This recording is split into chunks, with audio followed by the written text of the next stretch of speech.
May 5th, 1945, 0720 hours, Wageningen, Western Netherlands. Staff Sergeant William Cooper of the 101st Airborne Division stood at the edge of the small Dutch town watching civilians come out of their homes as American forces moved slowly through the streets. He had seen freed populations before in France, Belgium, and Luxembourg, and expected the usual happy celebrations, flags waving, people cheering, maybe some wine, and kisses from thankful locals. What he saw this time stopped him completely. The people walking slowly toward the American convoy were not celebrating. They were shuffling. Old people moved like they were very ancient. Adults supported each other, and children looked more like ghosts than real human beings. A little girl, maybe 7 years old, stood by the side of the road in a dress that had been changed many times to fit her small, shrinking body. Her face was skeletal, her eyes huge in hollow sockets, her legs like sticks in wooden clogs. They were probably the only shoes she had. When Cooper's Jeep stopped, the girl took a careful step forward, looking at the Americans with a face that showed both desperate hope and the careful caution of someone who had learned not to expect kindness. She did not wave or smile. She only stood there swaying a little too weak for anything more than standing. Cooper reached into his pack and pulled out a de-rationed chocolate bar. He knelt down and held it toward the girl, who looked at it without moving. For a moment he thought she did not know what it was. Then her hand shot out, grabbed the chocolate, and held it tight to her chest like it was the most valuable thing in the world. Tears ran down her hollow cheeks. "Thank you," she whispered in English, her voice barely loud enough to hear. "Thank you, thank you, thank you." Behind her, more children came into view, 20, 30, 40 of them, all thin, all staring at the Americans with the same mix of hope and disbelief.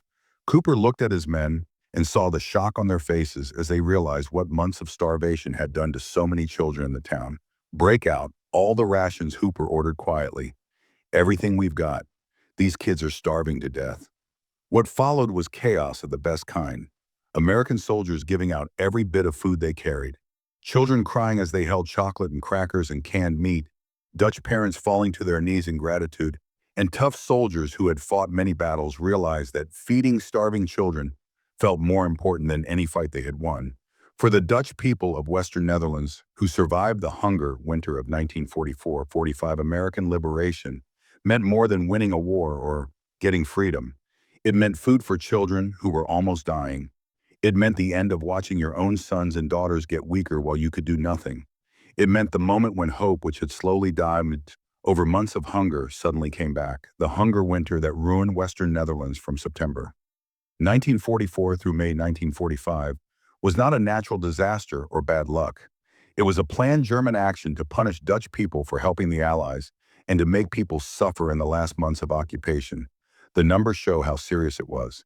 About 4.5 million Dutch civilians in Western Netherlands were affected. Deaths from starvation were 18,000.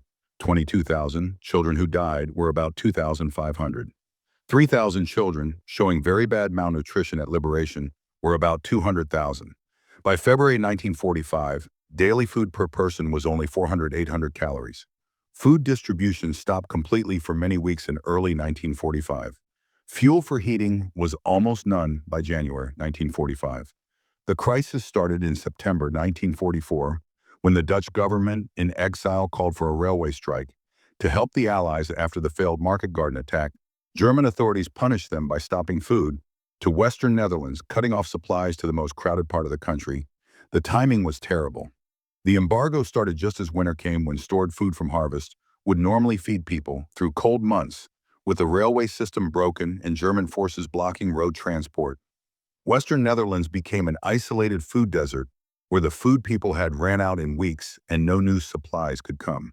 German occupation leaders showed they did not care about Dutch people's suffering. Requests for food help were ignored or denied. Appeals to international aid groups were blocked. The plan was clear in German military messages. Dutch support for the Allies would be punished with hunger.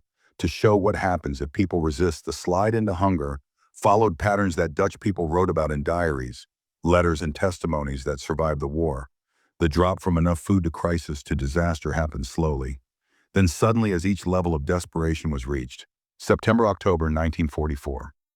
Rations got tighter but were still just enough. Families ate stored food, hoped the embargo would end fast, and tried to live normally.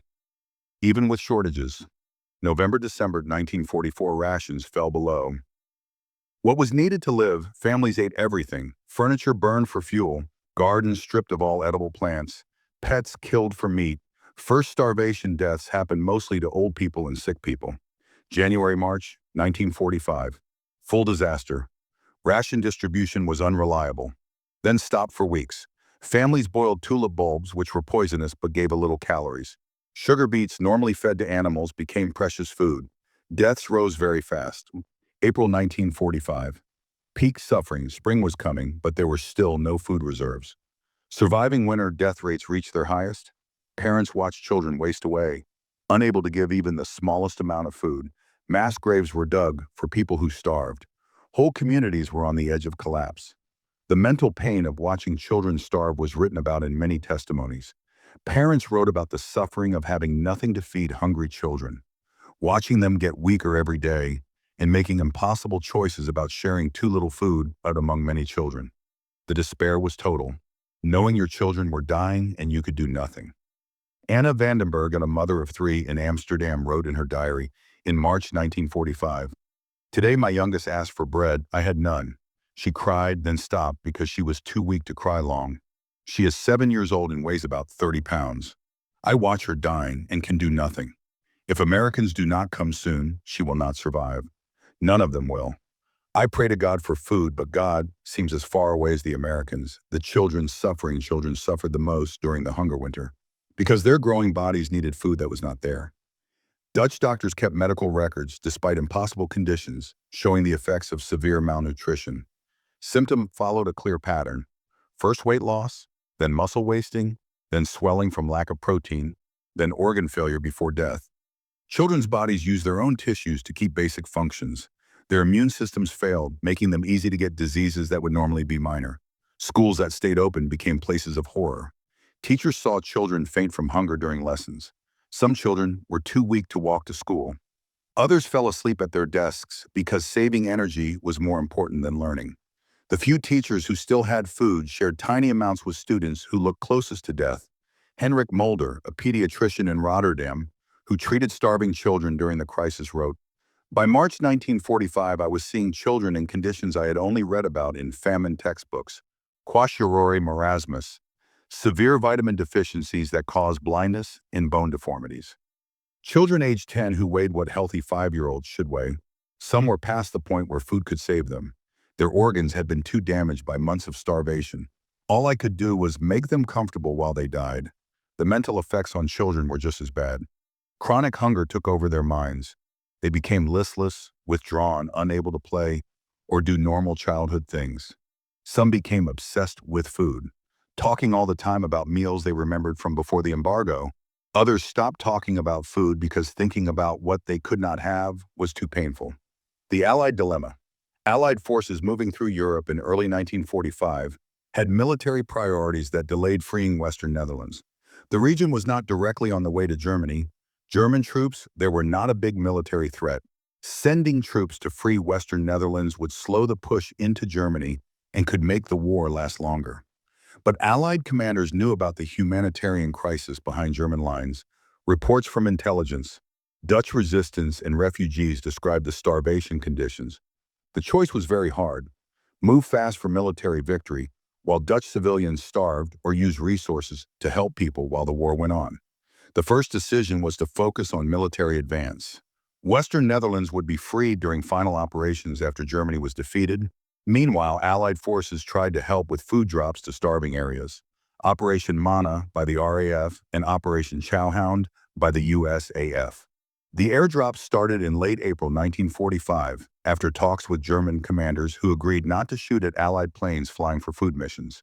British and American bombers that had once carried bombs to German cities now carried food to Dutch civilians, dropping supplies over set areas where starving people could get them. The airdrops gave important help but could not fix the crisis. Food reached only a small part of the people who needed it. Most importantly, children who were already dying of starvation needed constant food that occasional airdrops could not provide. Full liberation and regular food relief were still needed, the ground liberation. When Allied ground troops finally freed Western Netherlands in early May 1945, at the same time as the German surrender, They found a humanitarian crisis worse than intelligence reports had shown. The numbers had documented deaths and malnutrition, but had not shown the full reality of whole communities on the edge of collapse. American and Canadian forces moving into Western Netherlands met people who were desperate for freedom, but too weak to celebrate in the usual way. The normal scenes of happy liberation dancing in the streets, cheering crowds and flowers thrown at soldiers, were replaced by quiet but deeply emotional responses from a people who had been starved for months. Captain Thomas Morrison, whose company was among the first American units into Wageningen, described the scene. We expected celebrations. We got something more moving and heartbreaking. People came out of their homes slowly, carefully, as if they were not sure they had energy for celebration. When they saw we had food and were giving it out right away, many just broke down crying. Grown men wept, women fell to their knees in thanks, and children stared at chocolate bars as if they had forgotten they existed. It was the most emotional liberation I had experienced in the whole war. The immediate goal became feeding starving people as fast as possible. Combat units that had been focused on fighting now found themselves running large humanitarian operations. Every available food supply was brought out and given out. Field kitchens cooked meals without stopping. Medical personnel treated the most badly malnourished people, first giving them urgent care.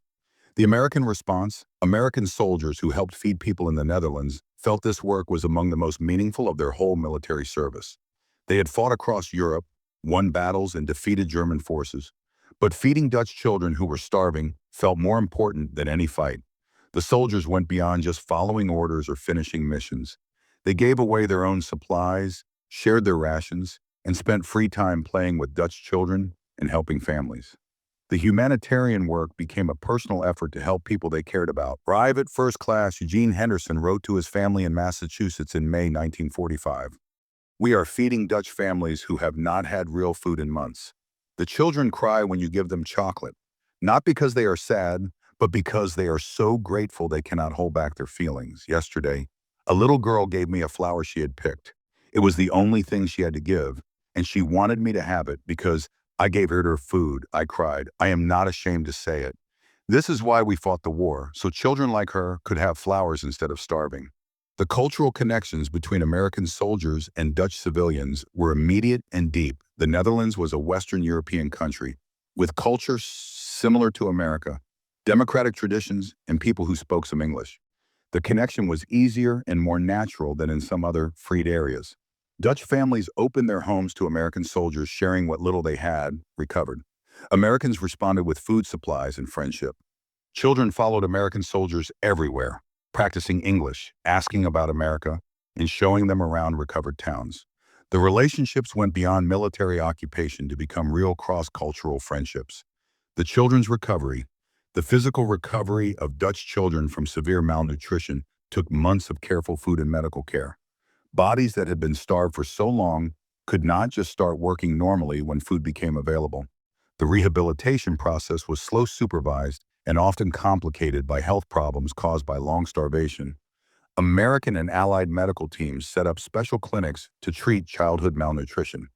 The clinics gave supervised feeding vitamins treatment for diseases that grew during starvation and monitored for other problems.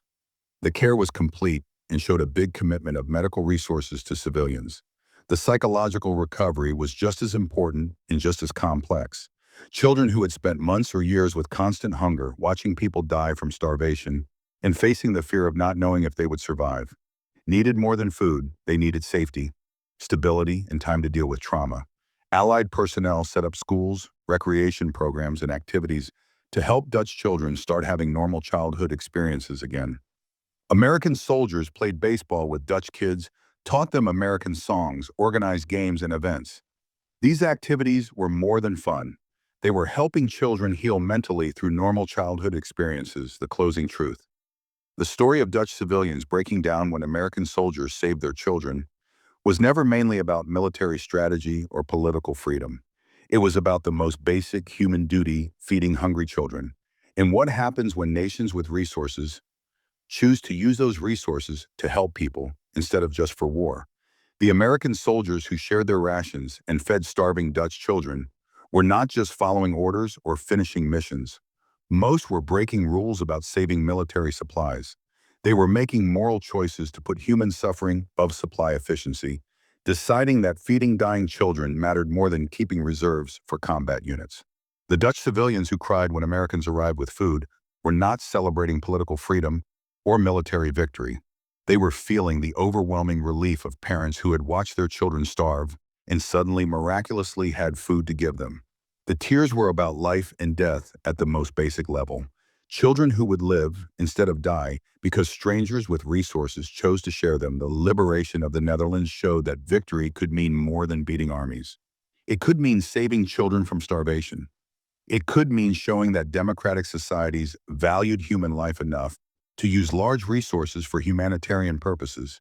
It could mean creating bonds between nations that would last for generations, because one nation remembered that another nation had saved its children when they were dying.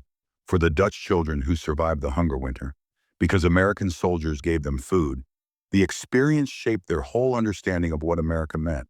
They grew up knowing that Americans had saved them, that democratic societies could be both strong and deeply caring, that enemies could become liberators who cared whether children lived or died. And for American soldiers who helped feed children, the experience gave meaning that went beyond military service. They had helped win a war, but more importantly, they had saved children's lives. They had been part of something that showed humanity's ability to care even in the middle of brutal war. The skeletal children in wooden clogs who had stared at chocolate bars like they were miracles, who had cried because strangers were kind to them, who had felt hope return after months of despair. They lived, they grew up healthy, they raised their own children in peace and prosperity. They became living proof that mercy could beat planned cruelty, that civilization could choose to feed the hungry instead of ignoring their suffering, and that even in the darkest times of war, people who chose compassion could change the world. One chocolate bar, one can of food, one act of kindness at a time.